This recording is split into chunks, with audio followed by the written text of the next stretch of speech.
everybody, and welcome to a brand new episode of Strong Style here. Oh, no, it's Game Time, rather. Here Strong Style. on the Game Time. What? I don't fucking... I haven't known nothing about no goddamn wrestling since I was in the 7th grade. I have like a general gist. But I don't know. And like, look, man, I know who you be doing a wrestling show with. I don't need no drama in my life. So don't do this. Do not fucking do this. Game Time. Game Time Sports. That's what we're talking about. Game Time here to talk about everything that would happen in the past week in the NFL and touch on a little bit of World Cup stuff for sure. But yeah, I'm feeling it. Look at a Commander's fever, baby. I got my green screen. I just got my green screen that I ordered last week. So I'm trying it out. This is the first or second show where I've used it, and I really like the look of it. It's nice and clean. No divots, no weirdness. I can't play the blue light on the back of it, though. So playing it just the regular white light, I think it works really well. So I'm excited, but we got a lot to get into here on Strong Time. On Strong Time. Yeah. Strong Time, bitch. Welcome to Strong Time. Holy God. So much to get into. Winston, how are you doing? How are you feeling? How are things going on where you're at, brother? I'm in a mixed place right now, man. If I'm just being 100% honest, I have been working like crazy. What's going on? Yeah, it's all good. I've been working like crazy, which is a good thing. I think I'm probably lagging out. I don't know if it is a little bit, on but that's your all right. end. We can still hear you. Okay. No, I've been working like crazy, which is not a bad thing. Money, give me more money. But of course. We found out on Thanksgiving that my aunt has pancreatic cancer. We Oh, don't know, dude. We don't know what stage yet. She had 2 surgeries this past weekend, so we won't know the prognosis until probably Wednesday. Right. I'm doing okay, but my mom and my aunt's daughters, and obviously my aunt's granddaughters, my little cousins, they're all not.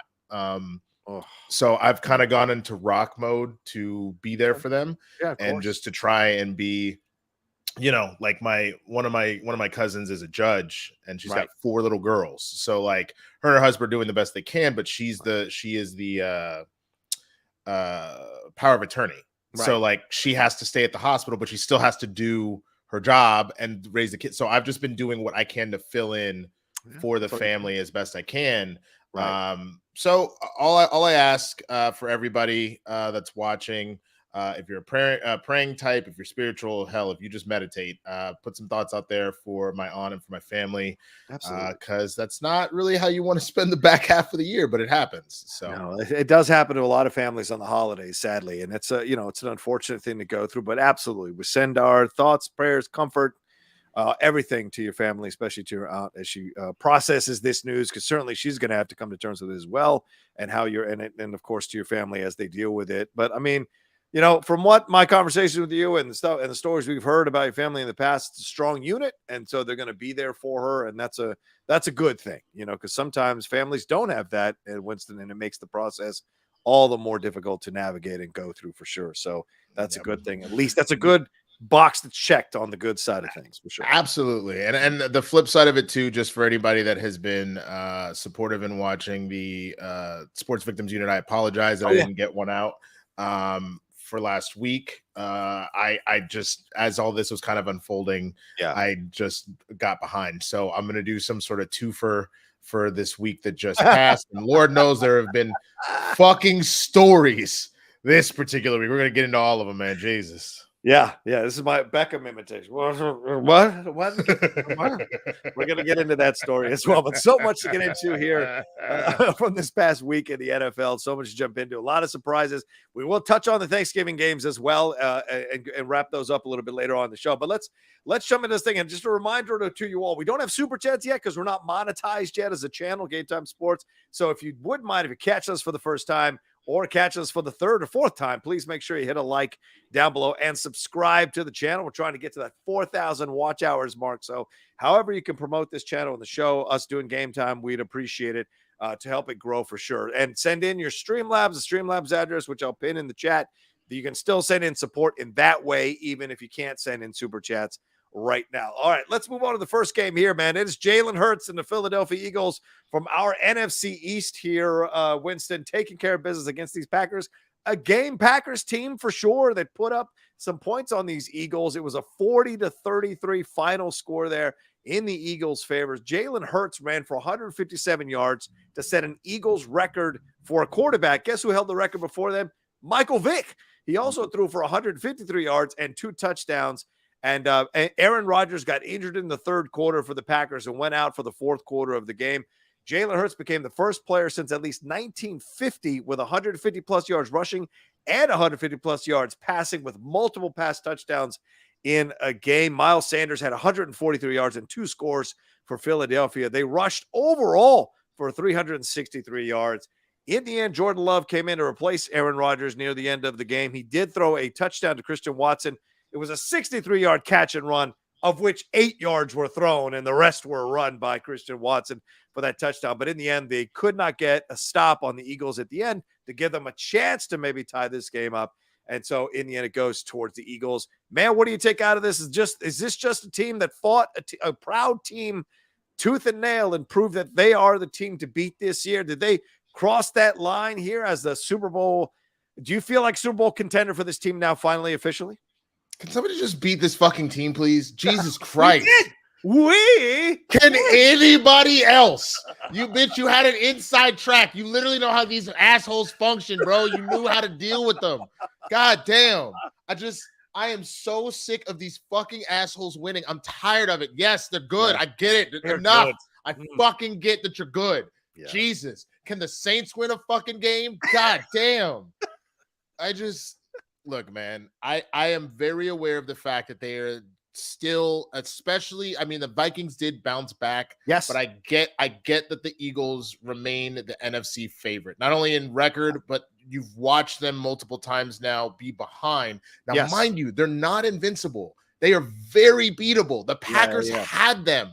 Yep. But they lost it because the Packers, lost. Like, I know Jordan Love came in and did a pretty good job.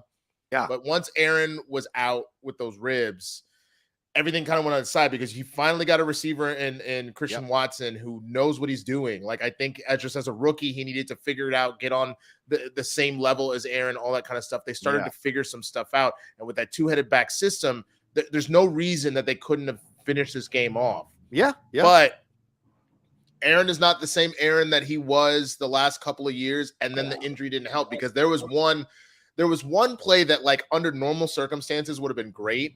But Aaron understands, or at least has in his career, these insane defenses. There was one pick that he threw. I think he was trying to hit the tight end over the middle. And one of their ball hawk, like, rookies, I want to say it was Blankenship, just out of nowhere, turned up the juice and just ran right in front of the tight end, snatched the ball for an interception in the first half. Yep. It is a situation where the Packers just don't have it. I think the one weakness you see in the Cowboys potentially is the fact that I think as long as we have Mike McCarthy at the helm, we are going to be a liability to lose it at the end. Okay. I don't necessarily think it's a personnel thing. I think that is training and discipline. Right. And I think Dan Quinn does a very good job with the defense on that, but they can only do so much if the rest of the team starts to fall apart. So I think that we're genuinely okay. I'm over that loss from Green Bay at this point. I just thought as I was watching this, hey, man, let Green Bay have a sauce against the NFC East. I'm here for it. I don't give a fuck. And they fucking blew it, man. They blew it. Well, I mean, look, as you said, Rodgers is not playing well right now. Issues going on with him. And look, he threw 2 interceptions in the first half. Second game in a row where he's done that and cost the team the victory in the end because they just couldn't stop the momentum and what have you for the Packers. Bryce Love comes in and, does a good job. Not a great job, but certainly the best performance he's had filling in for Aaron Rodgers in quite some time. And you might argue, well, the Eagles were taking the gas off the pedal a little bit, a little softer on coverage possibly. Who knows? But now at this point, and look, Aaron Rodgers says if he can walk, he is going to play next week against Chicago. He's been dealing with this thumb injury that he revealed just recently. What's that? Yeah, he owns them, so he said. But if you're the Packers, do you go, we're shutting it down, man. We don't, it's not looking good. We got to look towards the future. And look, this game, I think, comes, 15 years to the date or 12 years, 13 years to the date when Aaron Rodgers replaced Brett Favre when he was, he got injured here. No fucking way. It was. And it's right around the same day, right around the same time. And it mirrored exactly how Aaron Rodgers came in. It wasn't enough. He lost the game, but he came in and played well. And it's what began people clamoring for him to replace Brett Favre on the Green Bay Packers fan side. So I wonder if maybe the I don't know. The screams for Bryce Love might get louder now because Aaron Rodgers has been so ineffective over the last few games. But Jordan Love, sorry, Jordan Love. You think you're mixing Bryce Hall? I always get those two mixed up. I'm sorry about How, that. Sway? Their names are completely different, and they came in on 2 separate years. I don't look. That's the thing. Jordan Love for what? He only had 9 attempts. So 9 of 11, I think he was. Yeah.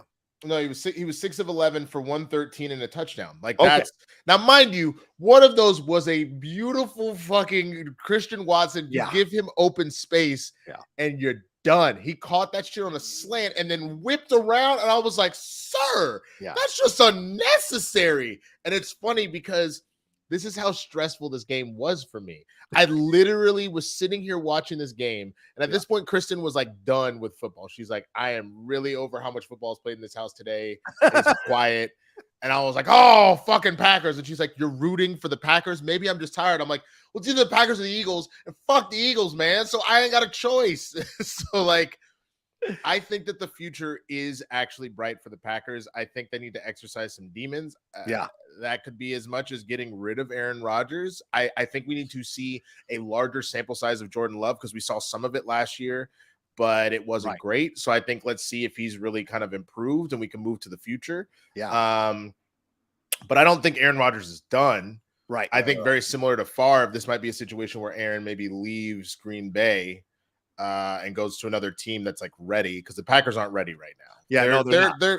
They have a lot of things to sort out. They're not ready right now, but I think a new environment for Aaron maybe next year would be helpful. But it would also be helpful for Green Bay to try and recover. And then the Eagles, go fuck yourself. I just real talk. Every time we get a step closer, you bitches win again. So here we are. Let's take a look at this thing. I mean, credit to Bryce for throwing 15 yards there, but Jordan Love. This is all Christian Watson turning the corner. Look, not a lot of receivers can turn the corner, bro. So this was an incredible run by him. Look at then look at this block. Look at 81 and turn it on and be like, nope, this nigga need help. Or 13, excuse me, say, get out of here. He trying to score, bitch. Like that's a real friend. That's a teammate. That's a friend. If I see you about to score and some other Latin host is trying to, I'll be like, bitch, if you don't move, arriba, bitch, arriba. Like this is the fucking goddamn Rocha time. Like I got your back, bro. That's well said, man. That's well said. Absolutely. Who's it? Jeremy Miller? Oh no, who was it? Oh, Jeremy Miller asks, is the Eagles defense concerning? I think that's a valid question to ask, because that Eagles defense does give up a lot of points, certainly here against these Packers, who the Lions essentially shut down offensively. They got 33 points on these Eagles. And if you look at the scores, 33 there against the Packers, 21 against the Commanders, right? But giving up, I mean, they haven't given, I don't know, you can say they're concerning, but look at the 24-7, 24-8, 29-21, 20-17, 26-17, 35-13, 29-17, losing 32-21 to us, 17-16 against the Colts, 40-33 against the Packers. So they're not allowing too many points. So I don't think necessarily that the Eagles defense should be concerning. It's only been the Lions game and this game where they've given up a lot of points. The other games are pretty tight, keep them almost under 20 points in each of those games. So they're doing what they need to do in terms of the defense and what's called for in a game. So what do you think? Well, I think that they do have a gaping hole. And I think that hole, sorry, I just realized I've been making fun of with Kristen as well. How dirty these commentators have gotten. It feels like they're doing it on purpose. It's like, man, he really knows how to hit the hole and he hits it hard. Like, you know, but you need more meat in there. Yeah, go ahead. But if you look at it though, they keep letting a decent amount of ground yardage go through. Yes, these teams that have ground games fuck them up. It's that secondary is deadly. Yeah, like they do have people that can get to the quarterback. I mean, you sacked Aaron Rodgers 3 times. Yep. You know, so like there are people that can get back there, and you added Ndamukong Suh to try and help with some of that situation there. Yeah. But it's their secondary that's dangerous. It's not the rest of the defense. The rest of the defense is mid, but that secondary are ball hawks. Yeah, they are. Pun sort of intended with them being Eagles. So like I just if that is what this game is for most teams, and that is we've become a very pass first league. Yeah, it's gonna be super dangerous for antibody. You know what I'm saying? Like that is going to be a massive problem, but will be very, very interesting. Yeah, for sure. All right, let's move on to these Chiefs real quick. They won their game against the Rams here, 26-10. Mahomes threw for 320 yards and a touchdown. Isaiah Pacheco got enough yardage on the ground there to get him a touchdown. And their defense played well against this Rams. Of course, they weren't being led by Matt Stafford, who was still under the concussion protocol. They were being led by Bryce Perkins. But in the end, they got the job done against these Rams, who have lost 5 straight for the first time ever under Sean McVay. And this is according to ESPN stats, the Rams losing streak and their record through these 11 games matches the 1987 Giants for the worst among defending Super Bowl champions in the next year, even though New York's start came amid a strike, resulting the use of using replacement players. So this, I think, is even worse than the Giants because they're not using replacement players here. They're using NFL players here in this situation. So, yes, a methodical win for the Chiefs. I don't know what you can take away from this because all they did was talk about how they blew opportunities, and certainly Mahomes throwing an interception in the red zone there kind of ruined a drive. But overall, these Rams are pretty much done. I mean, don't you think, Winston? And what do we do with these Rams after this season? Is it just a whole rebuild now? Because they've pissed away a lot of draft picks and they've spent a lot of money, and there's no way OBJ, conscious or unconscious, is going to sign for these Rams. No, it would be very stupid for OBJ. He must, if he decides to do that, it's because he either sees a career in the industry. Really loves LA, Los Angeles. Right. And in which case sign with the Chargers. Like I know that there's no Charger fans, but at least the team is decent at this point. The Rams look to me like the Dallas Mavericks of 2011. Ooh. We won that title. We beat the brakes off of everybody. And for some reason, Mark Cuban didn't re-sign all the players. He let a lot of them walk, including Tyson Chandler. And then we didn't even make the playoffs, if I remember correctly, that year. It's kind of the same with the Rams here. They went all in, but you let Von Miller walk. Yep. You didn't sign back OBJ immediately. I know he's not ready until now-ish, but you didn't do that. And then you brought in a few like replacement pieces thinking that would add up. But Allen Robinson has proven at this point, whether it's because Chicago broke him or he never had the sauce, he's not the guy. No, so like you put all of that together, man, and this team has just fallen the fuck apart. And it's sad to see, but I will say what's been really funny to me, LA has been running these ads up here. You're probably not getting them where they're talking about, it's like KCal 9 or whatever the fuck it is. And they're like, this is the Rams house. I'm like, no, it's not. It's like, we gonna do it again. No, you're not. Yo, we did it once. We're going to do it twice. No, you won't. Like, I literally will say that every time they play the commercial, and because it's all streaming up here now, that commercial plays like 12 times a game. So I am constantly saying, no, you won't. No, you can't. No, you're not. I would stop running that ad at this point because it is literally impossible for them to make the playoffs at this point. Yeah. No, it is. It's impossible for sure. And you know who I feel I don't know if I feel bad because my boy got the bag, but Aaron Donald, I mean, not retiring and coming back to this shit show, he must be so mad about it. Even though you're making that money, there's still a professional pride. He could have gone someplace else. He could have retired, gone to another team, and unretired and gone to another team and got that money somewhere else. And to see him stuck on this Rams team is just a shame because they're past the trade deadline. So they can't very well trade him to a contender at this point as a thank you for helping them win a Super Bowl last year. So he is stuck on this team until the end. Ramsey as well. That's a great player that's stuck on this team and just absolutely cratering in so many ways. And now Stafford looks his age with the concussion issues, the elbow issues, the way he's played in games before he got hurt. And you're just like, well, where do you go now next year with a quarterback? Is this where Aaron Rodgers ends up?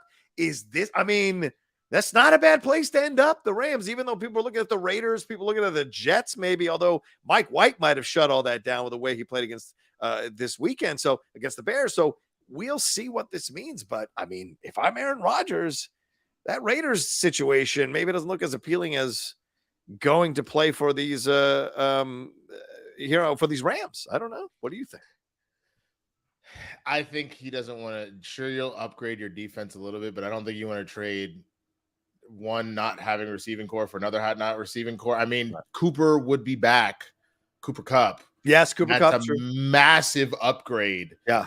But I think you go to a situation where the missing piece is a quarterback. I think there is way more missing in Los Angeles than a quarterback. I do not think people realize how much Von Miller was such a game changer for them last year. Fair point. Like he wasn't like there every fucking play, right? But he is just the older, more experienced version of Micah Parsons. This motherfucker knows how to get to you, and if not to get to you, to make you have to do something about him. Yeah. And here comes Aaron fucking Donald. So like, I think it stands to reason that no pass rushing defense, run stopping defense truly exists if you do not have two killers making you nervous. Having one, they'll do something. Right. Like what's his name? Who the rookie that got drafted for the Lions, Hitchinson. Yeah. Let alone when JJ Watt was by himself down in Houston before that Jadeveon Clowney. Like the superstars will still get to you, and Aaron Donald is still eating. Yeah. Not the way that this game can be under control. You know what I mean? That's a good point. Yeah. You feel like the defense takes on the personality of that person, and they're able to slow drives down, motivate their players who play behind them to get in there, get in the faces, get those interceptions, and mess with the rhythm of an offense. That's absolutely a great point you bring up here, Winston, for sure. So, yeah, maybe more missing here than we thought. And McVay's got a hell of a job to do coaching this team, and it doesn't help when he's in the situations that he's in now in LA, and it doesn't help when his own players whack him in the face. That's also a bad situation for him for sure. As we take a look at McVay here, right there. You don't want to get hit in the face there. It's a rough situation when you get hit in the face by your own player. Looks like he broke his jaw. Did you see the slow motion? Let's go to the slow motion. I saw the slow motion. Hey, man, look out for the... Wham! Oh, that is a rough shoulder shot. pad and not the helmet. I thought it was the helmet at first, and that probably would have been... But that he still looks shook, bro. Bro, how do you not know where your coach is when you're running onto the field? I'm a little confused. But also, no, that's awareness all over the place. How does McVay not see the person coming? I know he's excitable about the field. Everybody need to pay the fuck attention. But that getting run into is a pretty good example of the Rams season. Essentially, they have run into a brick wall, bro. Run into their own coach, bro. That's actually a really excellent point, Winston, for sure. All right, let's move on to our next game here. I'm just pinning the Streamlabs address in the chat for anybody who doesn't have it, would appreciate it. Doug Developer sent us a quick Streamlab, which we'll circle back to. He says, I'm ready to move on from Zach Wilson. He'll never be good, and him being a second overall pick shouldn't matter. So all I ask is Mike White to just take us to the playoffs and give our young core the playoff experience they'll need moving forward. Certainly, he did look good against those Bears, 31-10. Had a couple of overthrows, a couple of shaky throws, but overall did the job for those Jets. So we will circle back to that one later on in the best of the rest section here and have a deeper discussion about that for sure. So let's move on to our next game here, and that is let's move on to the next story here. That's the OBJ stories we've been hinting at here, Winston. Your thoughts quickly. OBJ, Odell Beckham Jr. was removed from a flight at Miami International Airport on Sunday after police said he was, quote, in and out of consciousness, according to are they stewardesses now? Stewards? Flight attendants still. Flight That's attendants. Not a disrespectful word. Flight attendant. Flight attendants refused to leave he refused to leave the airplane when he was asked. Beckham's attorney quickly, Daniel DeVilliers, came out and said that this is all wrong, that his client had been sleeping, and that the incident was a result of an overzealous flight attendant. Beckham also tweeted out, never in my life have I experienced what just happened to me. I've seen it all. Comedy hour. But American Airlines said in a statement that the plane returned to the gate because of a, quote, customer failing to follow crew member instructions and refusing to fasten their seatbelt. The flight took off almost 2 hours after initially scheduled, and he was in first class, and there's footage of him being let off the plane. He was not arrested. But what are your thoughts on all this? Going in and out of consciousness? What's your thoughts here? My nigga go to a practice and that we don't know about and get a concussion. You got to understand, after everything that the airlines have like gone through with COVID and everything, right? Let alone the number of celebrities that have recently died in the last couple of years because of like head trauma. Like if I remember correctly, that's how. I mean, this was a long time ago, but that's how OxyClean dude died. Yeah, right. Billy Mays, like he got hit in the head by some stuff. I want to say the same thing happened to Bob Saget, though. He took some luggage to the head and ended up dying in his sleep. Like a day or two later. So like there, I understand if people are non-responsive, you do not want a death on your hands because then something comes out later that they knew that you weren't okay. So I kind of get it. Like there's a reason why they say you can drink at the airport, but be fucking careful because if you drunk, they will not let you board. Yeah, exactly. And that's the dangerous part of this all. And, he's about to sign for a team. So do you think teams hesitate now in this situation? Want to explore it a little bit more?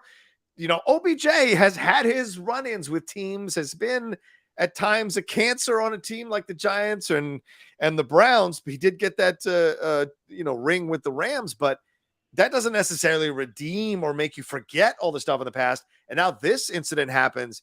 Do you question things if you're a team looking at him to possibly sign for the stretch for the playoff run here? Do you hesitate now? Wonder if there's an issue going on with him that hasn't been reported, and this was just a misunderstanding. What do you think if you're a team right now looking at this? I think that if a team is not going to sign him, I'm talking to you, Jerry motherfucking Jones. If a team's not going to sign him over something as stupid as this, then you don't want to win. Like real talk, unless there's something we found out that this man was hopped up on all crazy amounts of drugs. Yeah, right. Unless we find out that he was out here actually fighting flight attendants and police officers. Right, that's a whole nother incident. You're right about that. Who the fuck cares? You know what I'm saying? Like it'll be fine. Yeah. But if this is enough of a reason not to sign him, then I hope you lose. Honestly. And I'm talking even to the Cowboys because we look really, really good. This would put us over the top. If you have other reasons not to sign him, fine. But if this is the reason, miss me with that shit. I can see OBJ in one of those Dallas Cowboys uniforms for sure. All right, let's take was it? I said, yeah, man. And look, between him and CeeDee Lamb, it's going to be one catch in just history. Just Good night. No, thanks. All right, let's take a quick break. We'll jump into the next games here right after this. All right, let's jump into it here, Winston. Our next game we're going to talk about here are these Cincinnati Bengals who seem to be hitting their stride at the right time here. They took care of the Titans 20-16. This was a tight game. A good back and forth game between these Bengals and these Titans. And remember, this was a rematch from the playoffs from last year when the Bengals got that victory after a Tannehill interception. Joe Burrow threw a 27-yard touchdown pass to T. Higgins with 13:42 left in the game to put Cincinnati ahead to stay. And the Bengals held them off here to get that 20-16 victory. This is so interesting to me because they did this without Jamar Chase again, who's still out with that hip injury. Without Joe Mixon, because he hadn't cleared the concussion protocol, they still were able to get the job done with Joe Burrow throw over 270 yards, T. Higgins catching balls for 114 yards here.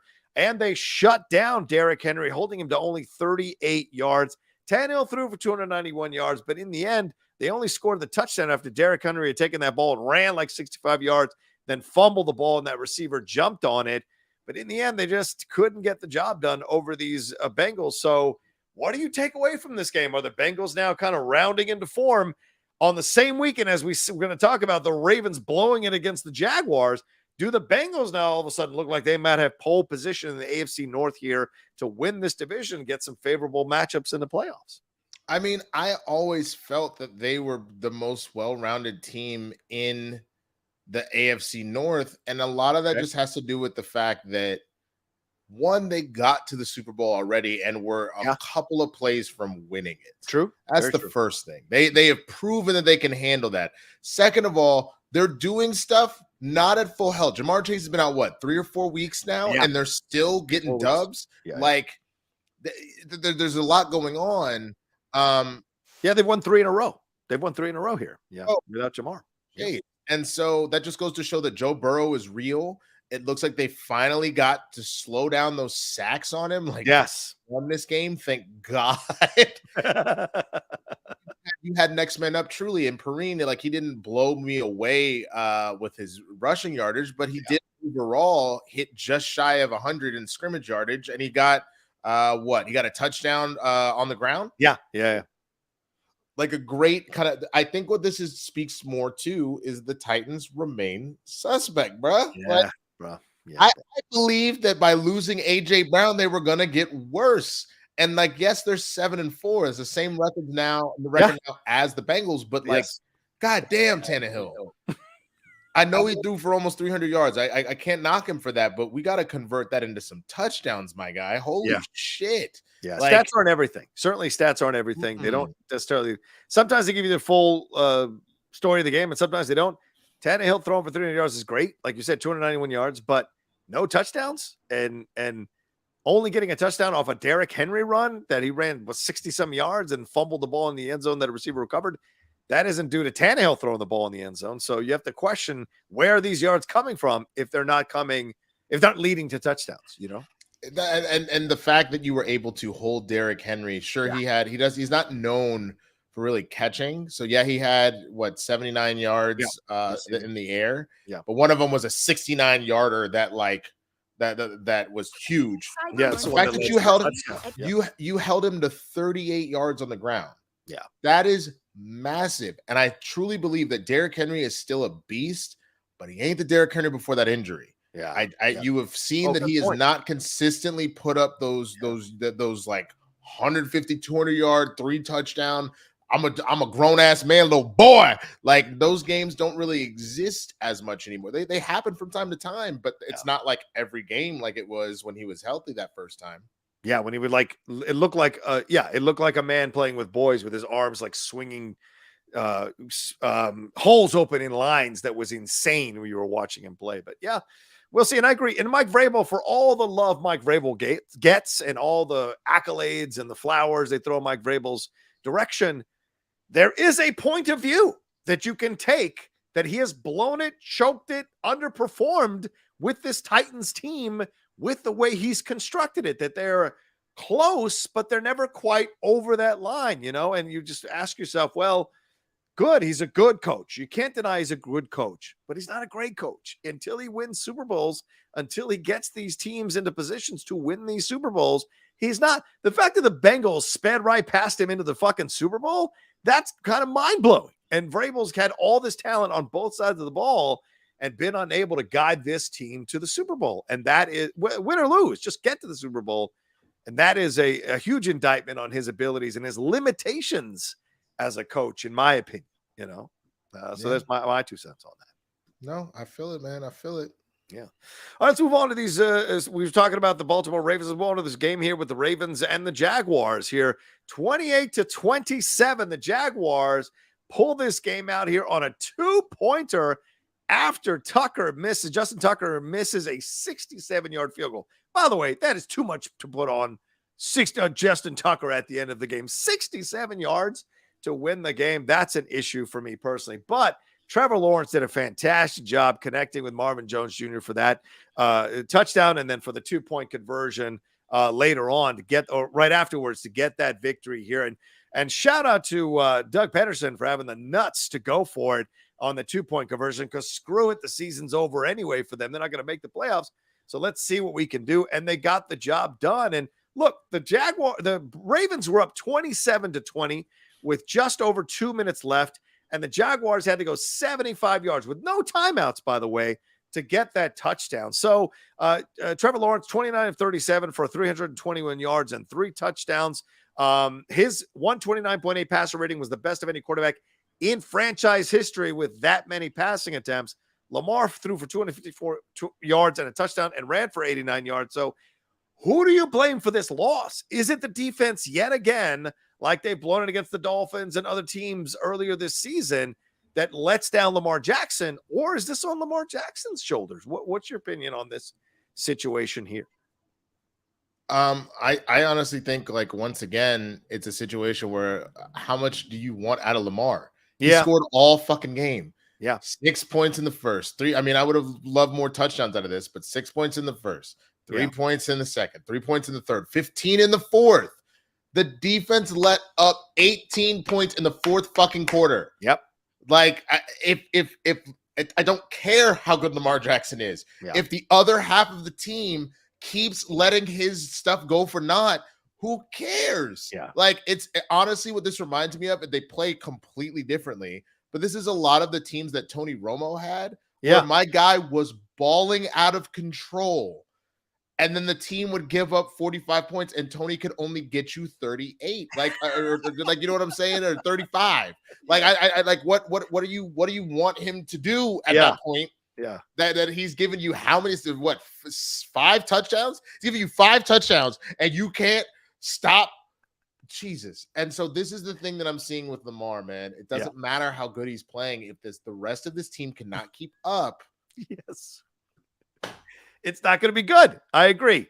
Also, Winston, it doesn't help when you're trying to play against this team and you have got maybe the weirdest mascot ever in the history of the NFL. Let's take a look at this mascot. I don't know if you guys have seen this, but this is a Florida man mascot right there. What is that? Is going the most on? Florida man. Now, that's the dude's real body. He just has a Jaguar head on. Yeah. That's yes, insane. it is. Look that at is insane. What's with the G-string? What's with the American G-string, for God's sakes? Look at that thing. That is God. Should a Jaguar be packing that much? I don't know. This is very, very Jesus interesting. Christ, bro. This is the most Florida shit. Not just Florida. That's the most Jacksonville shit. Holy God. Like, I feel like the dude under there has meth teeth. Like, real talk. Like, holy shit, bro. He probably actually has a Jaguar at home. So yeah, probably. This motherfucker probably kicks it with the Tiger King before he got arrested. Like, goddamn. All right, we're not making fun of this, but who knew mascots could get alopecia? I'm not. That's we're not making fun of that. But Jesus. I get it. You're not trying to have Will Smith come fuck you up. I get it, bro. No. But that is a hilarious mascot for sure. I mean, I don't know how you focus on a yellow guy walking around there with a big old head and a American Speedo on his person. That's an interesting situation. But yeah, I can't believe in these Ravens. They're 7-4 right now, tied with the Bengals. The Bengals, although they don't have a great divisional record, which is what keeps them from first place right now, that could turn around by the end of the season, and then we'll see where we're at. But I have much more faith in the Bengals going into the playoffs than I do in these Ravens. And the Ravens, yet again, suspect. Yet again, under Harbaugh, questions are being asked here about this defense, about Lamar, and you just wonder if they're just a snake-bitten situation because Lamar is doing all he can, but it doesn't seem to be enough because that defense or special teams or some crazy play seems to always bite them in the ass, and they don't get to an AFC championship game or a Super Bowl at all. We talked about Vrabel. You got to look at these Ravens as underperforming as well, I think. I'm curious, man. Who do you have more faith in? Do you have more faith in the Titans or the Ravens to figure their shit out? That is an incredible question. Jesus. Tell you what, I have more faith in the Ravens because the Ravens have gone to multiple Super Bowls and won them as an organization. And so I have more faith they could at some point figure this out and put this together and fill some holes. Whereas the Titans, I don't, because neither the Houston Oilers or the Tennessee Titans have won a Super Bowl. And the Tennessee Titans got to that Super Bowl with a completely different front office and a completely different situation going on there. I think this front office gets the players they can, but for some reason they can't get across the goal line. And Harbaugh has been to a Super Bowl. So I kind of have more faith in the Ravens for that reason alone.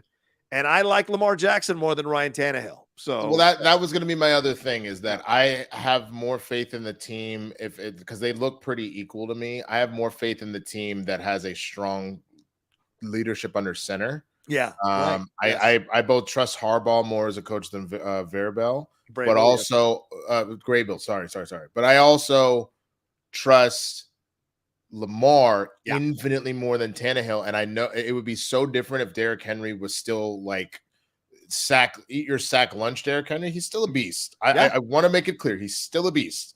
He looks very different than he did before the injury. So yeah, I would take the Ravens, but I think that's the difference, though.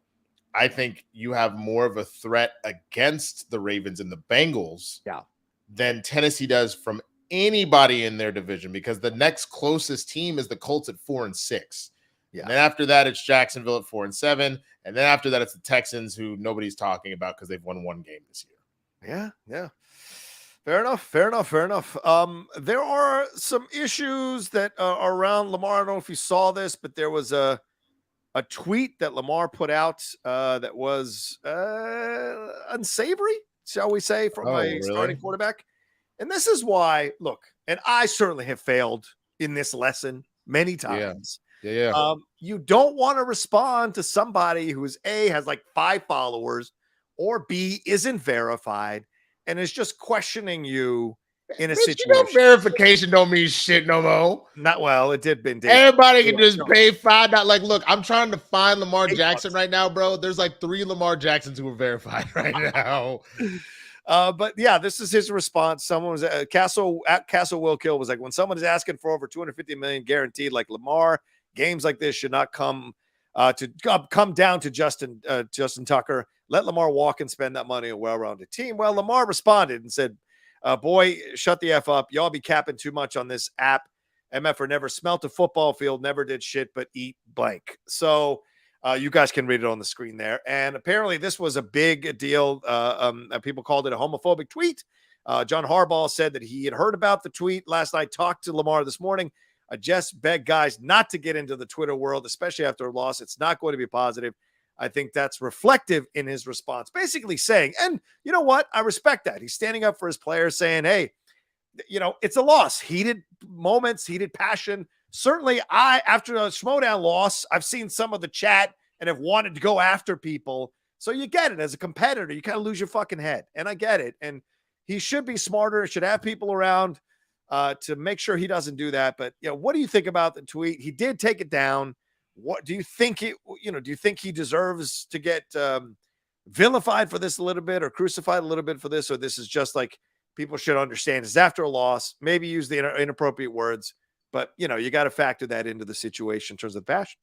Yeah, I mean, you can't do that. You got to know better in this day and age.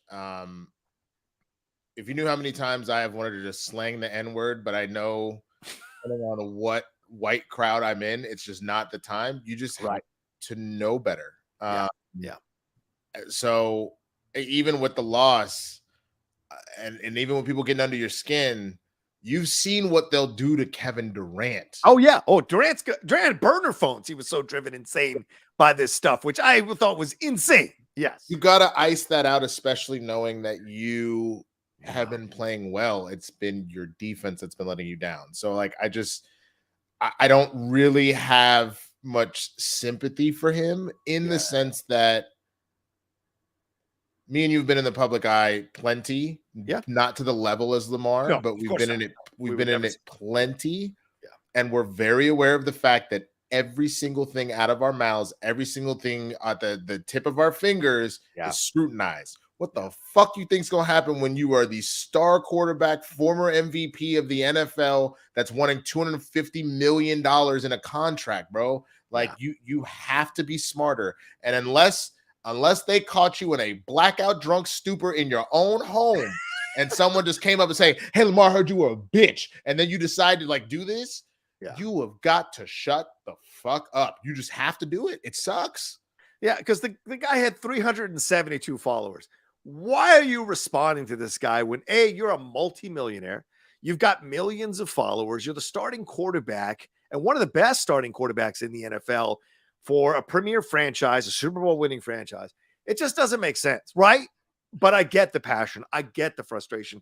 I get the anger, because in that moment, that person questioning you symbolizes every single person who's ever questioned you, who is a legitimate sports analyst or legitimate sports anchor or a person on those Sunday shows or a former player or whatever, or a sports writer or whatever. So in that moment, you lose your head a little bit, and that person is speaking for all those people. And so you respond from that place, even though that person actually isn't speaking for all those people. You just lose your head. So yes, it was inappropriate. The word choices that he used in that tweet certainly don't. I like also it, thought but, hearing about the story, I thought it was going to be like an actual slur. I'm not saying that you can go around telling people to eat dicks, but like, I don't know. But there's consequences. You can, but it's not the same as like slinging the F word. You know what I'm saying? Like it's one of those things where I'm like, how do you tell someone to fuck off nowadays? That's the one thing I'm trying to figure out, because I seeing that, and again, if people are saying it is, then I receive that, I respect that, I'll back off, and I apologize.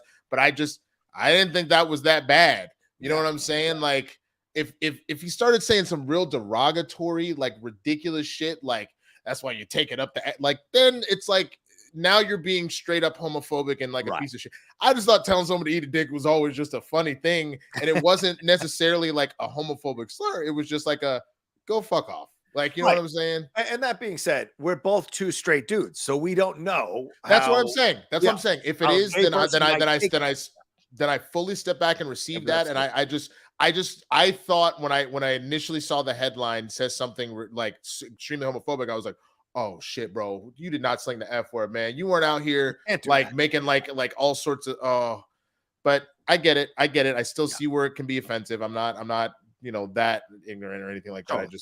I just thought it was worse. I thought it was way worse. Derek wants to know, did Winston lose a bet and has to wear a Jalen Hurts shirt because you got the number 1 on your shirt in this movie? Oh, and because he's no. I have a you all know I play dodgeball. I occasionally will play kickball. So I have a kickball team. We travel around the country called the Mighty Drunks. So that's cool. Instead of hockey sticks, it's like beer bottles. Nice. So that's all. I just happen to be wearing my shit today. Right on. Yeah. So Mitch 13 saying Lamar pulled up the South Park fish sticks episode. Fish sticks episode? Oh no, I can't have it.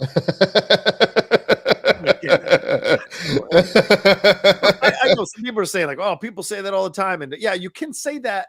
I'm not saying you can or you should, but certainly you've had people interact like that, you know, in your wherever out in the world, right? But this is a guy who's representing an organization. There's a certain kind of right. And I think that's where the mistake comes for sure.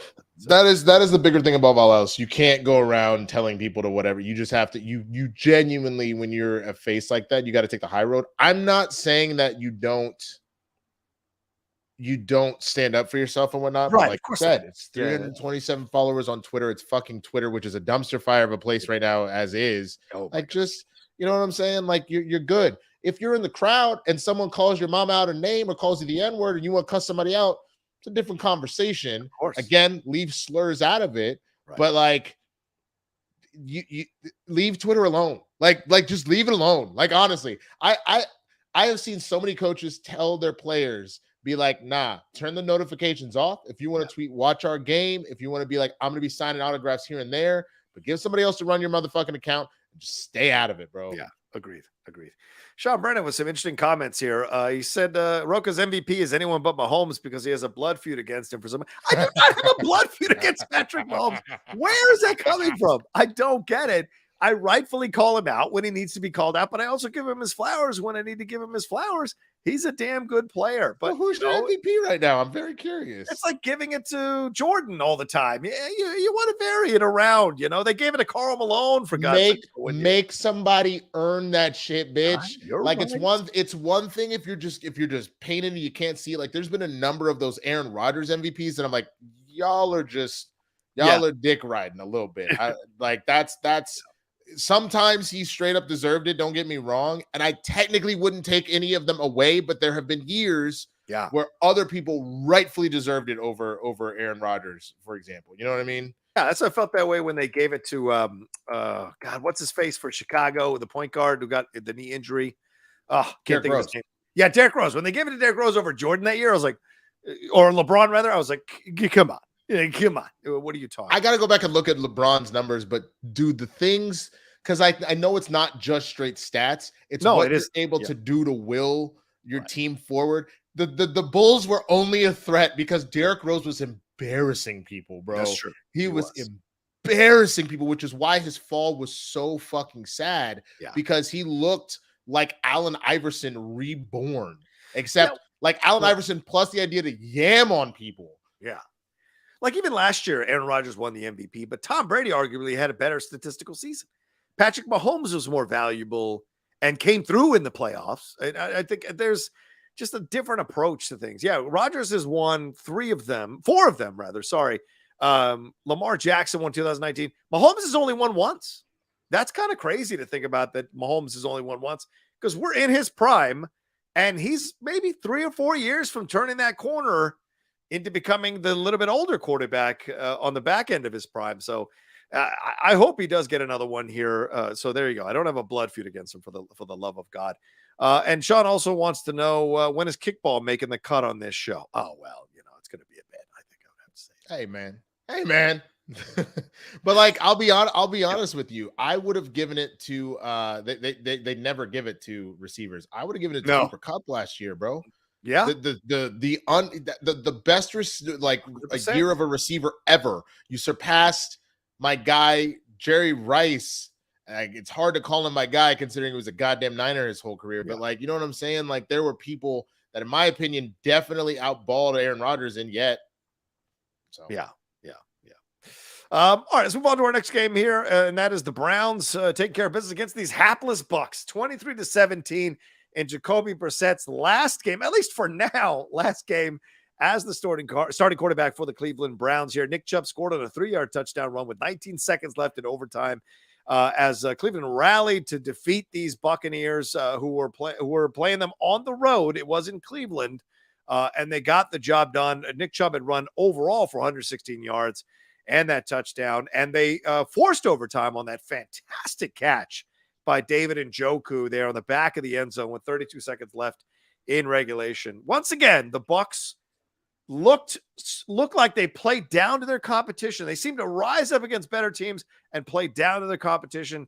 Brady was 29-43 for 246 yards. Godwin had 110 yards receiving. But at the end of the day, I have no faith in these Buccaneers.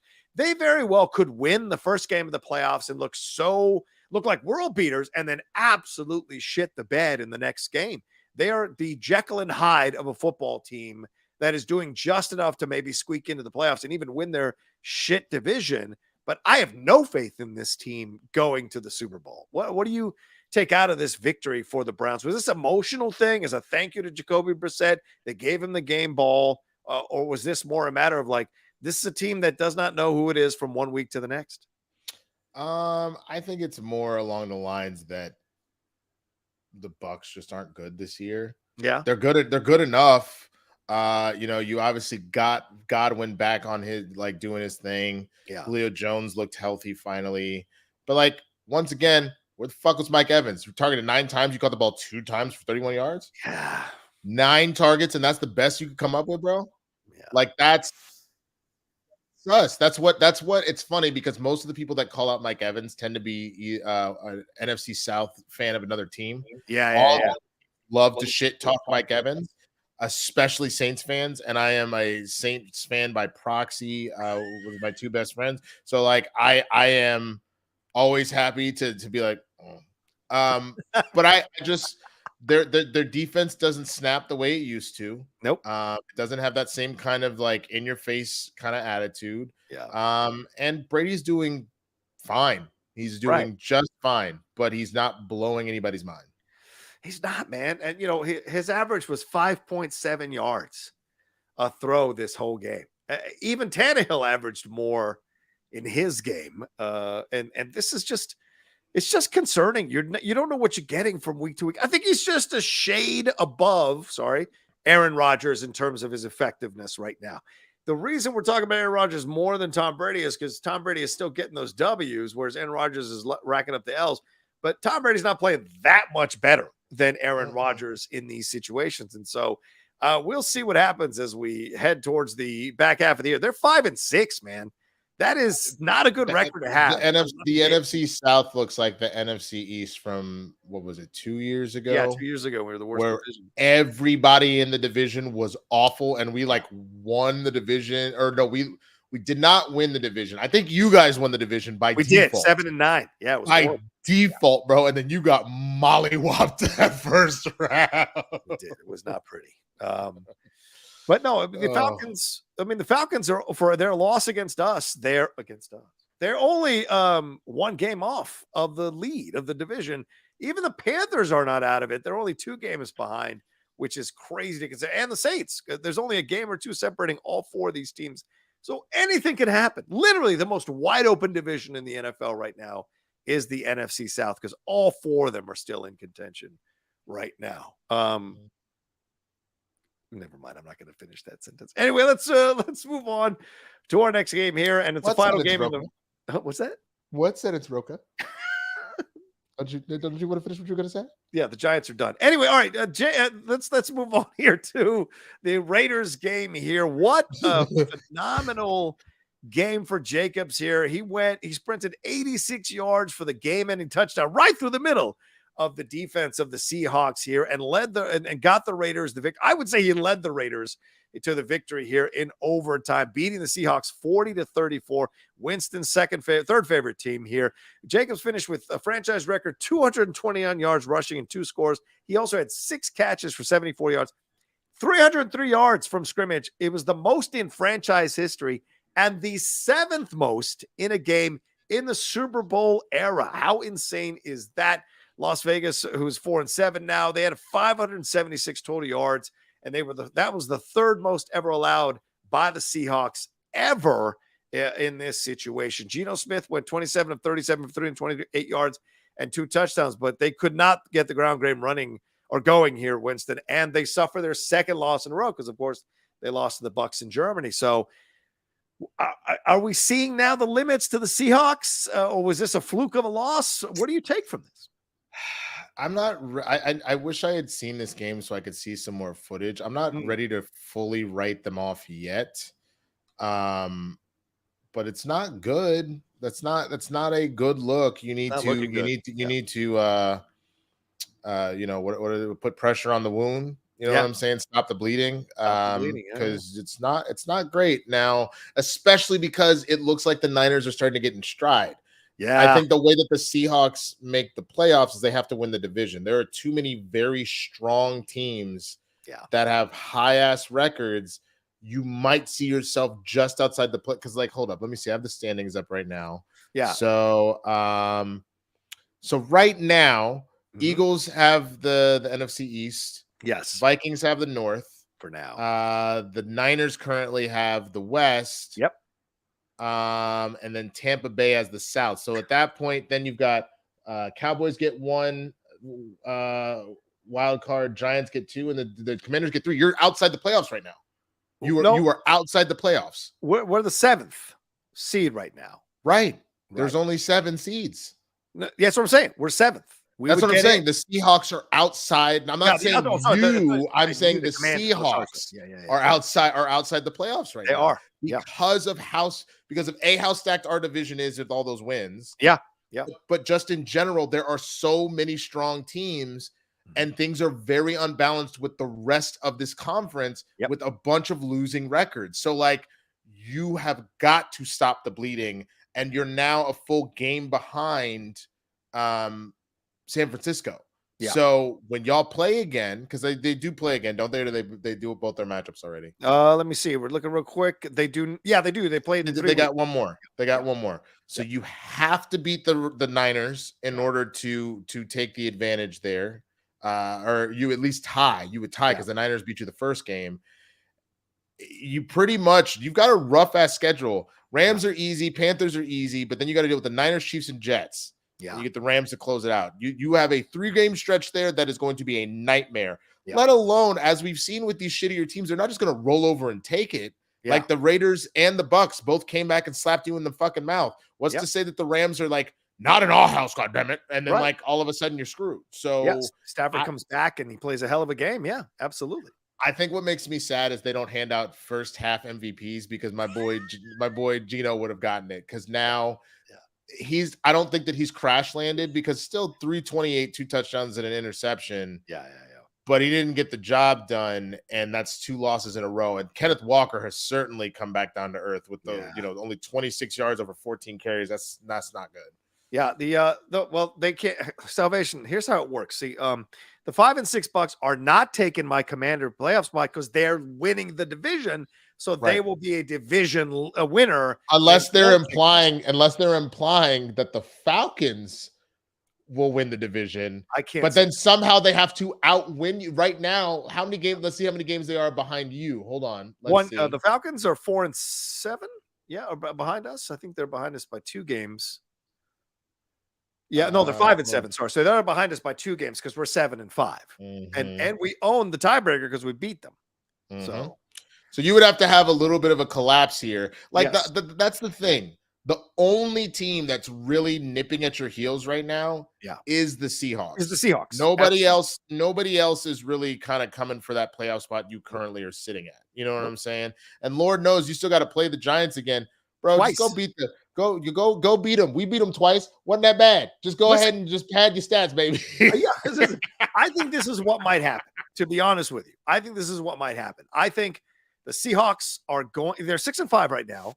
They're going to get enough victories for me that they're going to squeak into these playoffs. I think the Giants are going to crash out. I think absolutely the Giants have been discovered a little bit, and I think they're going to start crashing out. Nothing would make me happier. You have to understand, anytime one of you assholes is doing well, watching you crash and burn makes me feel so good, especially because y'all are just so disrespectful. Y'all are so disrespectful. You're a Cowboys fan. Everybody would call us the Cowgirls. Everybody would be like, how about them Cowboys? Every time we fuck up, I just, oh my God, nothing makes me happier than one of you assholes losing. Listen, we feel the same way because we didn't dub ourselves America's team. Talk about hubris. That's great branding, Brandon. That's great branding. And you did it when you're in the middle of a 3 Super Bowl dynasty. I know. Fuck you. That's great branding. Rocha, if you don't go out here in these streets and call yourself America's commentator, like all of North America, you're not just America, North America's commentator, represent Mexico and America, bitch, and then go out in the U.S., go out here and let them be that, and let somebody stop you and they go, who the fuck said he was the fucking commentator for America? I did, ho. That's branding. Branding. Oh, so true. So true. But yeah, we'll see. I mean, I just have a feeling because the Giants play us look, if we take care of business against the Giants, if we sweep them, and I'm not thinking that's going to happen, but if we happen to do it, it would pretty much end the Giants' playoffs hopes because they play the Eagles in between playing us, which is not going to be easy. Then they've got the Vikings in Minnesota. The Colts, maybe they win, but then they play the Eagles again in Philadelphia. So that's going to be very interesting to see how that all plays out. And my Commanders could, if they keep things going, could be in a position here to get the job done and sneak in and maybe even take the Giants spot. So we're moving up even higher in the playoff ranking. I can't believe I'm even considering this. They're probably going to crash and burn. They're my team. Well, that's my question. Who would you rather face? Would you rather face the Vikings out of the gate, or would you rather face the Niners out of the gate? Because the bye week would go to the if it ended right now, and you ended up in last place. Yeah. Let's say every team stays in their position. So y'all win one more game or whatever, or you win one more game, the Giants lose a game. So you either go up to 6 and then you're playing the Vikings, or you stay at 7. You go up to 6, you play the Niners. Right. You stay at 7, you play the Vikings. Which would you prefer? For me personally, as a revenge game, I would love to play the Vikings and beat Kirk Cousins in Minnesota. Nothing would make me happier personally. That being said, I think we'd have a better chance to beat the Niners because Jimmy G can be suspect, whereas Cousins could rip off a 400-yard game. You just never know. And you're dealing with Thielen and Justin Jefferson. I don't think you've got the same thing on the other side. But then again, it's 6-1 because if they get McCaffrey going, I've certainly having been a Redskins fan since I was like 10 years old, the Commanders now, and Washington football team before that. I've seen them blow it covering the main star of the other side. I've seen Michael Irvin have insane games against us. I've seen that happen, for God's sakes, where you go, bro, he's the superstar. How do you not game plan for cover? Let me tell you something. As somebody who has now played the Vikings twice in the last 2 years and beat the ever-loving shit out of them this past game, and then the game before that, you got beat by our backup. I would much rather play the Vikings, and I know that they have the much better record than the Niners because that Niners defense they are silent killers. Yeah. The fact that they straight up knotted the Saints yesterday, but they have not allowed a single score in the second half for like 4 games straight. They are fucking scary, but in a very like just sneaky ass little way, man. I do not want to play them. I am not looking forward to it. Fair enough. Well, maybe we'll do all our scoring in the first half. Maybe that's how we'll do it. But we'll see. Yeah, you better put up 35. Yeah, because then you got to force Jimmy G to throw. And if you're forcing Jimmy G to throw, I think you're winning the game. So, but we'll see. We'll see. But Chase Young, yes, is still out. Chase Young will be coming back maybe in a couple of weeks because he's been off. He's off the IR. I thought he was supposed to come back this week. Yeah, but they said he still had a little bit of issues, so they didn't want to bring him back. All I don't fault it because you're bringing him back in a rain-soaked Washington game against the Falcons. No, you don't want to risk him getting an injury on a rain-soaked field. So it's a smart move. But yeah, I'd rather play the Vikings in Minnesota, but I just think their offense is scary, whereas I think the 49ers offense can be controlled. So. You got to love the fact that the NFC East holds all 3 wild card spots. That's crazy. That's insane. Yeah. That is literally insane. We hold all the entire division could get into the playoffs. How dope would that be? This is our house, bitch. Like, I'll never be prouder of the Eagles, Giants, and Commanders that if all 4 of us make the fucking playoffs, that would be dope. It also means every playoff game I'm just so angry, just like for no reason. We'd be the bloodline holding everything. All right. Well, there we go. I think that's the first block there of all the games. We're going to take a quick break and jump into the rest of the best of the NFL and get into some World Cup previewing for that big game tomorrow between the United States and Iran right after this. All right, Winston, let's quickly talk about these Thanksgiving Day games. What do you want to say? Cowboys ended up beating the Giants here to take a pole position for that wild card playoff spot and also come in the second, really lock down the second position there in the NFC East. The Bills beat the Lions, bouncing back with a good victory, hard-fought victory after Dan Campbell stupidly went for it on 3rd and 1 with 2 timeouts left, tried to throw a touchdown instead of getting that 1 yard and working down the clock to get the victory. And then the Vikings outlasted these Patriots here, who were pretty game for that game. So all 3 of these games I thought were good games. They were tight games, good games. But what do you take away from all 3 of those? What do you want to say, or who stands out for you? I think the thing that frustrates me more than anything, there's plenty I could say about the Dallas game that wasn't a frustration. I think that was a goddamn touchdown of CeeDee Lamb, bro.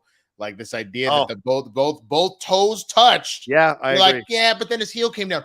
Bitch, he was inbounds first. What are you talking about? It's stupid. He didn't come down flat-footed. He came down on his toe like this and then arch it down. So once again, they just love to make anybody wearing 8-8 not get fucking catches that are catches. Doesn't matter. Man was out here making better one-handed catches than Odo used to. So imagine both of them doing it. But I want to talk about the Lions. Go ahead. How, Sway? You had that game. You had arguably one of the best teams in the NFL with their back against the fucking wall. Yep. 3rd and 1, 2 timeouts. Why the fuck don't you get the one? I understand maybe you're thinking, they're going to think we're going for the short yardage. Fuck you. Like you have a goddamn time. You have 2 timeouts. You have DeAndre Swift. He is your running back, for God's sakes. Use him. Run a goddamn slant. Do anything. Just get the fucking first and then play. Like give yourself an opportunity to kick the fucking field goal and shit. It was so dumb. Yeah. It was so dumb that I was like, you don't want to win this game. And then you gave all that time to fucking Josh Allen. Yeah. An arguable, like, I don't think as much now because of the follies in the last few weeks, but one of the arguable MVPs of the season. Yeah. And you gave him that much time to march down. You gave him 28 seconds. You know what the fuck Brady, Rodgers, Mahomes Josh Allen, all these motherfuckers can do. Mahomes needed 13. You don't think Josh Allen can do it with double that? Hell yeah, he can. Shit. And of course they did it. They marched right down the motherfucking field and they kicked that bitch ass field goal. And then you're sitting here looking stupid on Thanksgiving. God damn. They didn't even march down. It was one pass. It was the first pass that got them into field goal range. They have Stephon Diggs and Josh Allen. And you think giving them 26 seconds is 28, 26, whatever the fuck it was. It was like 20 and some change. Yeah. Jesus. It was frustrating too to watch because it's not that I was cheering against the Bills, of course not, because I'm, a Bills Mafia, but I was like, well, this is an underdog team. The Lions have been, and Dan Campbell is a monster they shaved down and taught to speak. It's just insane. When he was standing next to Tracy Wolfson, I thought he was going to eat her. He was so fucking big. It would scare the shit out of me. But he is watching him on Hard Knocks. The team loves him. The team plays for him. Do they all come through at the right time? Do they make some critical errors? Yeah, but he's learning on the job. And I think he's got the right culture. But to call a play like that is so stupid because you're relying on Jared Goff, who is not has a history of coming through in critical moments, to throw that pass when he's playing a nerve-jangling, tight, tense game. And of course, he fucked up the pass. Bro, it just didn't make any sense. It was the call that didn't make sense, not going for it. It was the call that didn't make sense. It also from the standpoint that if you win this game, you have to understand how important this is. You winning this game gives you a legitimate opportunity to try and get to a wild card spot. You're not catching the Vikings at this point. 5 games behind. There's no way you're catching them, but you could keep 1 game ahead of the Packers, which you got lucky that they lost to be able to do that. Right. And you could potentially put yourself in a position to try and snatch one of those wild card spots away if possible. This is a must win. Yeah, exactly. On top of the fact, if you win against the Bills, arguably top 3 to top 5, however you want to rank a team in the league, how do you drop that? Holy shit. Yeah. And here's your schedule. If you had gotten that victory, the schedule's the same, but if you had gotten that victory right now, you'd be sitting at 5-6, and you'd have the Jaguars up next. Arguably, you could win that game 6-6. You might have a tough time with the Vikings, but it's a division rival, so you can squeak that out, man. You can, because you know them, you've played them. Absolutely, mentally, you could own them in that game. Then you've got the Jets. Then you've got the Panthers, Bears, and whatever's left of the Packers at the end. You could have made a run here that could have got you into position to snatch one of those wild card playoff spots. Streak, bro. They were doing the damn thing. Yeah. It breaks my heart. It doesn't mean that it's over, but the odds are very slim at this point. Oh, again, if you feel that strongly about the Giants falling off, who knows? Maybe the Lions come out of nowhere and snatch victory out of the jaws of defeat. But no, you're not wrong, and that's the frustrating part of it at the end. So just a shame for those Lions. All right, the rest of the games here, Commanders outran the Falcons here and intercepted Mariota to win. Marcus Mariota and to win 19-13. Mike White threw 3 touchdowns for the Jets to lead them past the Bears 31-10. Tua and the Dolphins routed the Texans 30-15 for their 5th straight win. They still haven't lost when Tua has started. Justin Herbert rallied the Chargers to a squeaker of a victory, 25-24 over the Cardinals and Kyler Murray. And the 49ers, as you said, slowly choked the Saints in a puddle, 13-0 to blank them for the first time ever since 2001. It's the first time the Saints have been shut out since 2001. Shit, so that's some ain't shit. I'll tell you what I want to talk about, the best of the rest. Yeah, go ahead. I want to talk about the fuck bullshit y'all did for Sean Taylor, bro. You flew his family out to put a mannequin with a helmet and a jersey on, supposedly a reveal of a statue, and it's a fucking mannequin. Y'all are fucked up, bro. It's not y'all. It's fucking Dan Snyder, who's a fucking moron, an absolute buffoon. I tweeted it out. What a horrible. I mean, they made a whole deal of the reveal. They actually had a curtain over this and pulled it off, and you could see that people were like, okay. Because it looks like a uniform reveal. What are you doing? That is so sad. Yeah. Because again, imagine you are his family. Yeah. Who was there? They were. And you honorary show captains. up and that's what's there. Yeah. If anything, if I remember correctly, wasn't it y'all that you got mad at Patrick Mahomes' brother for dancing on Sean Taylor's number? Yeah, but that wasn't even. But that was because they put him down. No, it wasn't on the logo. I thought it was on the 21. Oh, Sean Taylor's number. On the logo. Yeah. Here's the big reveal. I don't feel bad anymore. Who's celebrating this? Everybody got quiet. You see that? Yeah. You see how instead of like a bunch of flashes going off, everybody just kind of slowly put their phones down. They're just like, okay, I guess. I like Clinton Portis on the side here, on the right here, just looking at going. He's trying to be respectful, but he knows it is ridiculous. Oh, yeah. That is so, bro, I'm telling you, if I'm out here winning Oscars and I'm putting Dallas on the map and shit, and all of a sudden they're like, and now we have a statue for him. And it's just like, a Popeye's chicken sandwich on like a pedestal, I'm gonna fucking fight somebody. I will come back and haunt whoever the fuck did that. I hope Sean Taylor, rest in peace, man. I hope you haunt the fuck out of Dan Snyder for this shit. I hope you haunt him so bad he does a bad business deal when he sells the motherfucking team and the nigga ends up broke. That's some bullshit. Yeah, I tweeted about this. I said, I went at Dan Snyder, said he was an absolute buffoon for doing this because it's such an insult to Sean, and they've done it twice now. Like you said, Mahomes dance, it wasn't cool, his brother, all that, but whatever. They actually set up that whole tribute on the spur of the moment because of all the sexual harassment and sexual assault allegations that were happening and that report and everything that was coming out around that time. So they tried to distract the fan base because they have no respect for the fan base to let them focus on this Sean Taylor bullshit. And they always trot out his corpse whenever they need some distraction from Dan Snyder's bullshit. So what happened this week? Again, Dan Snyder and all the stuff that's going on there, the owners are starting to turn on him. The NFL itself, they got lumped into a lawsuit a week and a half ago with Dan Snyder for apparently fleecing season ticket holders of their money. And now you've got an attorney general coming after them and the NFL. So there's all this negative shit. What do? Let's trot out Sean Taylor's corpse again, and let's do a tribute, which is absolutely asinine. And I just am so sick of seeing his name, his body, his legacy, his remembrance being trotted out to cover up Dan Snyder. Not to mention the fact that it's a white man using a young black man's death and murder to take away from or to distract people from his crimes, his actual living, breathing crimes that he performed and was a part of. So it just sends all kinds of wrong messages. And I feel so bad for his family being a part of this because I don't know why they're being a part of this. I don't know why they're not pushing back. I don't know why they're not being more angry about this. And it's just frustrating to see from top to bottom. And they brought out his daughter, I think his daughter, to be the captain for the game, which is really a sweet gesture. But that statue is just such an insult to the man's legacy, man.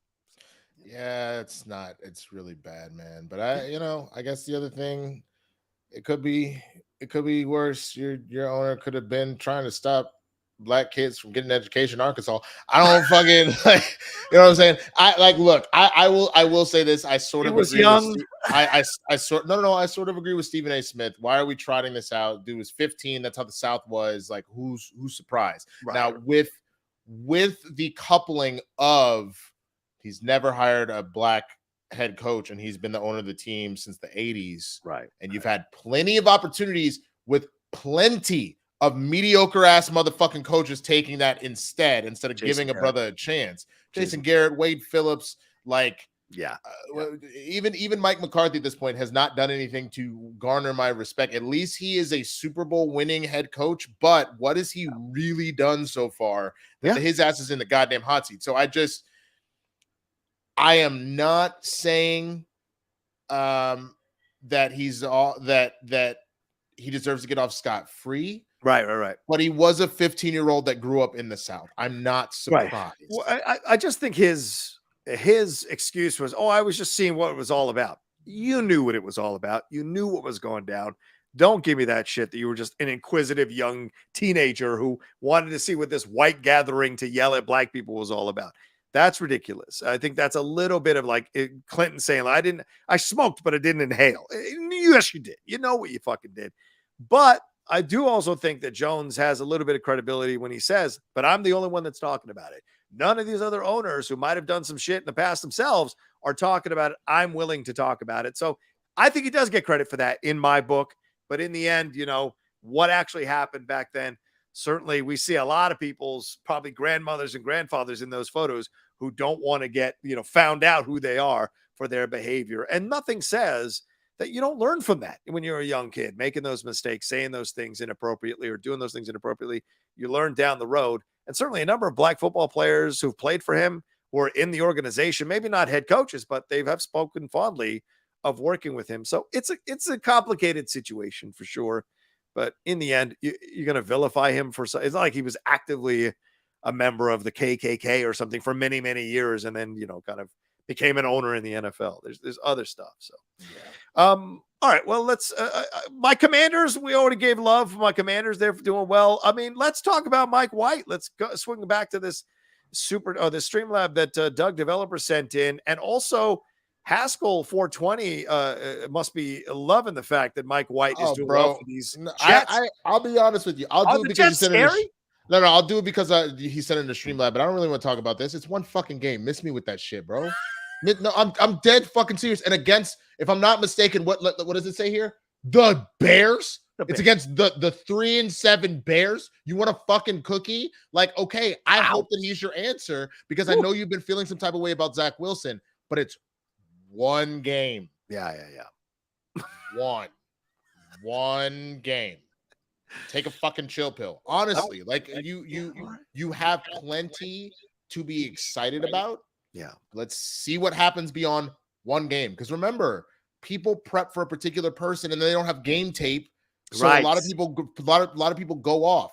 If this kid, because remember when Mac Jones started, everybody goes, "Oh shit, Mac Jones, son!" And now Mac Jones is average as fuck. Like, I would much rather talk about football right now, and I genuinely want to talk about that. Right. Like, you know what I'm saying? Like, I don't give a fuck about Mike White. Fair enough. I hope he plays well for these Jets because I think the Jets have a damn good team. It would be funny for Saleh to be sitting there with one of the wild cards because they're not going to win the division. I think the Dolphins are going to win that division, but it would be very interesting to see him sitting there with one of the wild cards. And he's like, I told you bitches, I was going to take receipts. I was going to take names. I've got the receipts from all y'all talking shit about our team in the first 3 weeks of the season. So I kind of want that to happen, to be honest. I get that. And Haskell, I hear what you're saying about how he reacted, the quick release, all that kind of stuff. That's great. Do it more than one game. And that's right. It's true. Because he did throw, because Haskell, be fair, he did throw some bad passes and some almost interceptions in that game as well. So Mike White you got both in that game. So we'll see. And also just from the standpoint of like, do it against a good defense. Yeah. Right. You know what I'm saying? The Bears do not have a good defense. Yes, they were putting up points like crazy, but the reason they weren't winning these games because their defense couldn't then support Justin Fields enough to not let people score all over him. It was certainly that Lions game proved that. Yeah, 100%. You're right. Haskell did send in a Streamlab as well, saying, so the NFL isn't flexing the 7-4 Jets with the best cornerback duo in the league, Sauce and DJ Reed, versus the 9-2 Vikings with arguably the top two wide receiver tandems in the league in Jefferson and Thielen to Sunday Night Football, and instead keeping the Colts versus the Cowboys. What BS? Well, I mean, Jets versus Vikings ain't going to get your ratings on a Sunday Night Football. I hate to break it to you. Even though both of those teams are doing good, they're both suspect. The Cowboys look like world beaters now. They look like real favorites to get to that Super Bowl. I mean, the NFC Championship could be Cowboys versus Eagles the third time, which could be crazy. Yeah. But there's a lot going on there in the sense that Cowboys, just the brand brings eyes on the TV. People either want to see us succeed or they want to see us crash and burn. Yep. And God help you if the storyline of Jeff Saturday, if he pulls off a major victory against the Cowboys, what that means for Matt Ryan. There's too much implication versus the Jets playing the Vikings. Cool. And both teams that are in playoff contention, but there's nothing really writing on that. If you were going to do that, I'm trying to see. Let me pull up the schedule real quick because that would not be the team you then flex into it. It would be because you also have to remember what that means for flexing into that position and how that affects certain things. So let's see. For we're going into week 13? Week 13, yes. Okay, so a game that would be more valuable to do that, Kansas City, Cincinnati, maybe. I would argue Titans-Eagles. I would argue Titans-Eagles. That could be that would be an interesting one for sure. Awesome. Those would also be super interesting. Miami, San Francisco. Those are three games that I might put up over the Jets in Minnesota just because of the implications. The Kansas City Bengals. Yeah, you're looking at that's a rematch of the AFC Championship. It could determine if the Chiefs actually hold on to that spot. It could determine if the Bengals are going to potentially win their division. Miami versus San Francisco also more exciting because Miami's trying to hold their spot and the Niners are trying to also pull away. I just don't.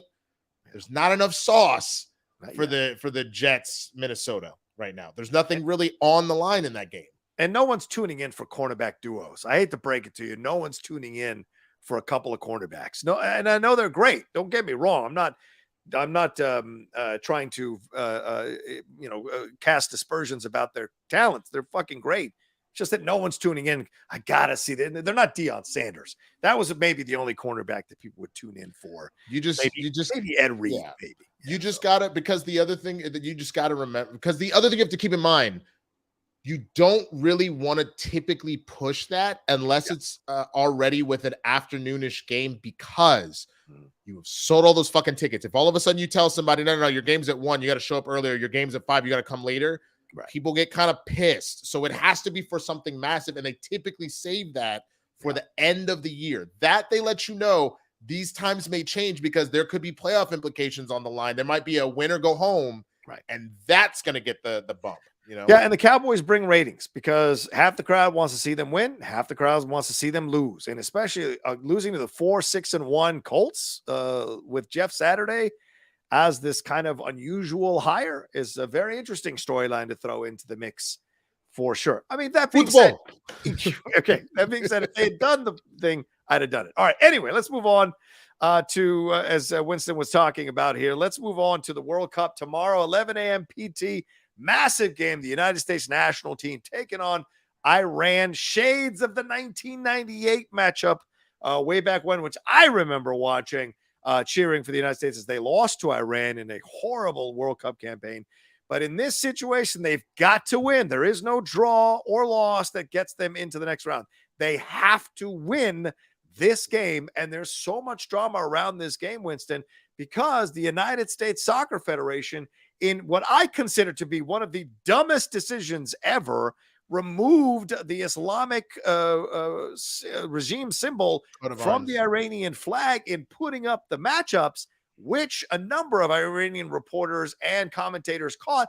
And they said they were doing it initially to kind of protest the conditions and the situations that are going on in Iran. By the way, very valid conditions, valid issues, valid protests. Certainly, we've seen what that regime can be like in Iran and seen the reports of what that. So you understand the instinct. But to do that, which in essence is almost bulletin board material for the Iranian players to play for the pride of their nation, even if they may not believe in the Islamic regime there, the Islamic Republic there, they still might want to play to represent theirs. And there's a backdrop of civil war, in essence, happening out in the streets, people waving the flags from the Shah of Iran before the Khomeinis took over here. You've got a situation going, a lot of combustible elements here.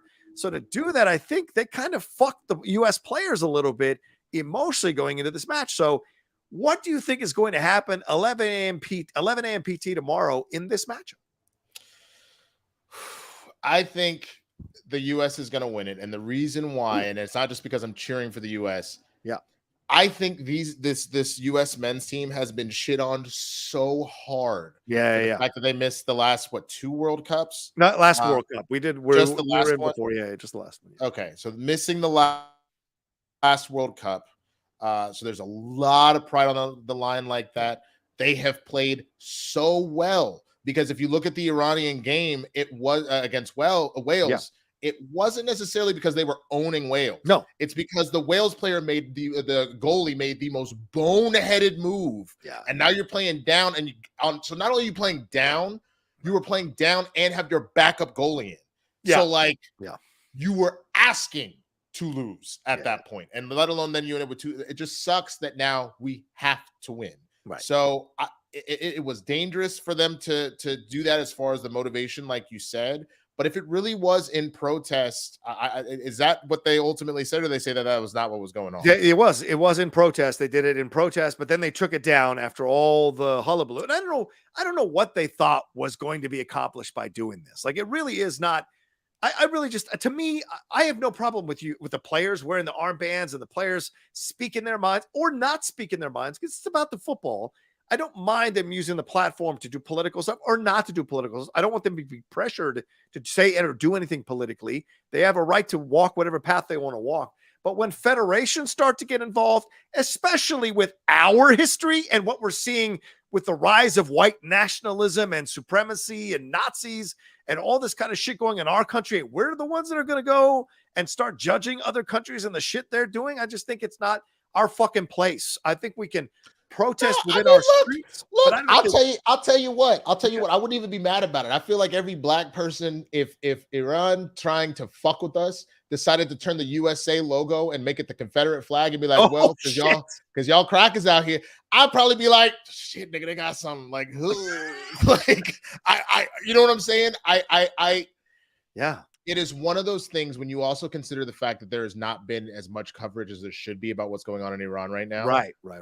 There is a part of me that has not on the American side. They've covered it. That's what I'm saying. Yeah. That we for someone that claims to be so like on the moral side of good, and Lord knows we have plenty of crimes to answer for. Yes. The fact that there's been such little coverage on all of this, if that's the first time a lot of people learned about it because of that, then I actually am like, fuck it, man. That's not necessarily a bad thing, but it was a risky move, and we will see what ultimately comes of it.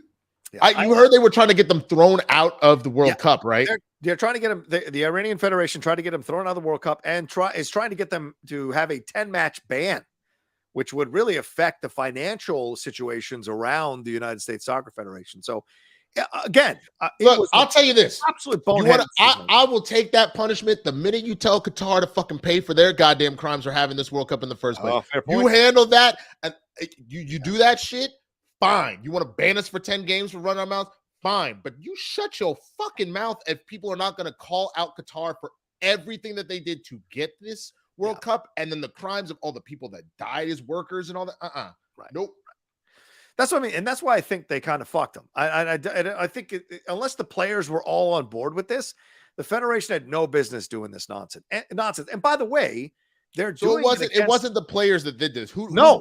It was the Federation. It was the United States Soccer Federation. It was the players. It was the people above the players who are in charge of the system. Yeah, exactly. I still appreciate it. It's a little fucked because if they end up paying for somebody else's decision, that sucks. But if the players were like, yeah, then okay. Yeah, right. If the players were on board, which it sounds like they weren't. So to me, that's the thing that at the end of the day is like, well, great. You can talk your shit and cause a national shit, but you don't have to step on the pitch and play these guys at all. You get to sit back in your fucking skyboxes and watch us go down there and deal with the ramifications of all this.